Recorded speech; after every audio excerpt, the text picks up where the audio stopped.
Organizations whose responsibility is to protect the rights of children have formulated a draft policy that will be presented to the government to deal with people who abuse and violate children. The document follows a two-day conference on the state of the nation's children in terms of their education, well-being and protection. Our main purpose or the goal that we're looking at is to in fact improve the child protection system. As you know, we had a session yesterday that looked at the stakeholders, the duty bearers, those that are in fact responsible for protecting our children. At the end of the day, we came up with various entities that will in fact help us to draft up an action plan. It's going to be known as the Child Protection Action Plan. That plan will include timelines by the entities that are responsible for implementing them. At the end of the drafting of that action plan, we are looking at presenting it to the Prime Minister and the Leader of the Opposition within a declaration or resolution to in fact show their commitment to this entire process.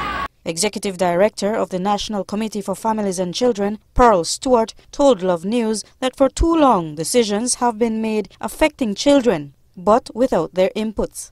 Today, they were given the chance to speak their minds, and we got some of those thoughts. Because they would just teach you the basic in school, and here I learned the specific needs a child wants, and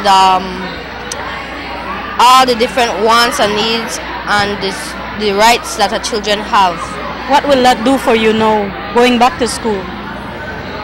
It would definitely put me a step further than the regular students that is not here. If we do not use our rights, a lot of things that can happen to us, so we have to learn about our rights so that we know when to use it and what people can and cannot do to you. All children should have a rights and choose for their own self and don't be afraid to speak. I would like to see a change in the abuse of children and the neglect. And I want to see a change that those mothers who are not caring about their children to really care. Because some children... You have fathers as well. Fathers too. And the fathers have got to stop beating their children. Because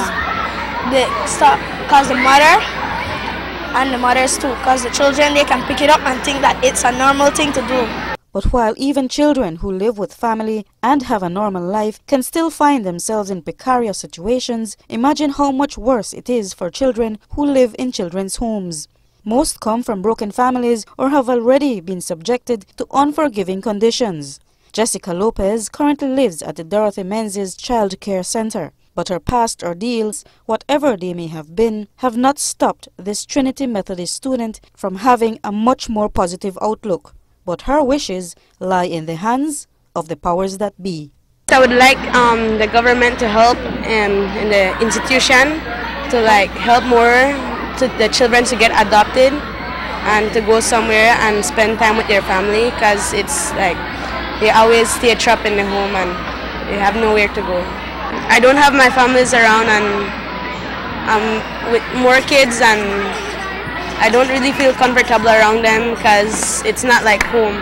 There's nowhere like home sweet home. Reporting for Love News, I am Marian Ali.